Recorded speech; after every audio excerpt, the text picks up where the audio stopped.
Program Kelimu Together Strengthening Community ini melibatkan seramai lebih 50 orang pelajar MBA dalam kursus pengurusan sumber manusia.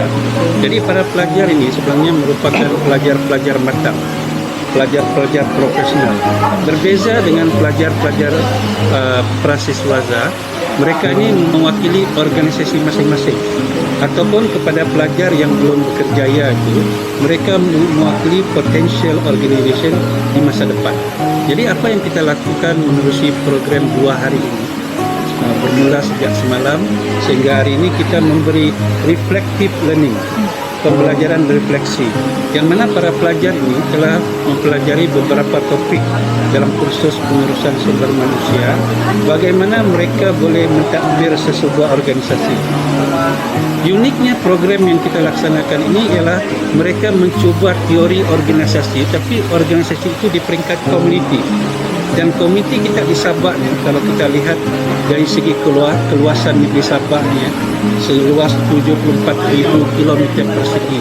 Tugas membangun komuniti bukan di tangan pemimpin seorang semata-mata.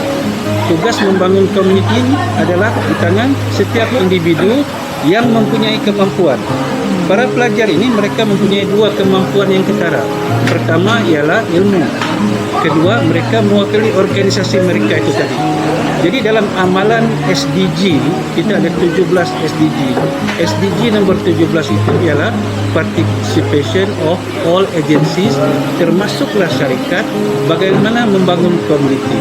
Jadi para pelajar ini mempelajari satu sistem bagaimana membuat libat sama komuniti, dan secara tidak langsung mereka akan transform cara bagaimana komuniti itu mengurus sumber manusia. Di pihak yang lagi satu pula, iaitu pihak Kampung Kelimu sebagai contoh komuniti, mereka mempunyai layman knowledge, iaitu orang-orang kampung yang bekerja di lapangan yang sebenar, yang mempunyai ilmu dan kemahiran yang tidak dipelajari di classroom. Jadi secara tidak langsung berlaku 2 interaksi. Pelajar bercerita ataupun berkongsi tentang teori orang kampung, komuniti, tentang amalan selama ini yang sepatutnya digabungkan dalam satu sistem agar ianya serasi dan pembangunan komuniti itu akan berjalan dengan lancar, sistematik dan berkesan. Itulah idea dia, dan pada masa yang sama juga UMS, kita ada satu slogan di bawah Profesor Datuk Dr. Kasim Haji Mansur, iaitu UMS, the brand of Borneo.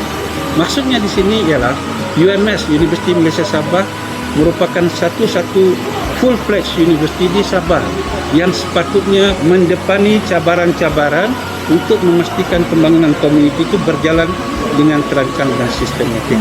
Jadi itu dilaksanakan dengan aktiviti-aktiviti pelajar, termasuklah program ini. Para pelajar ini menerima ilmu kemahiran di classroom, di UMS.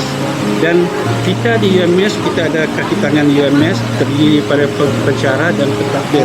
Cara UMS melaksanakan slogan tersebut tidak boleh bergantung kepada pencara dan kaki tangan semata-mata.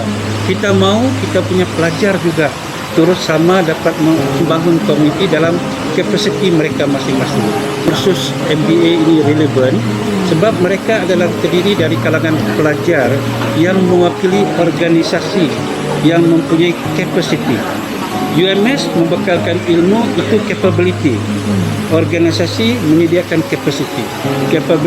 Capacity barulah pembangunan itu dapat dilaksanakan dengan betul dan sustain. Semalam dan hari ini saya bawa pelajar ini melihat beberapa kawasan-kawasan yang unik yang menjadi fokus lawatan tetamu.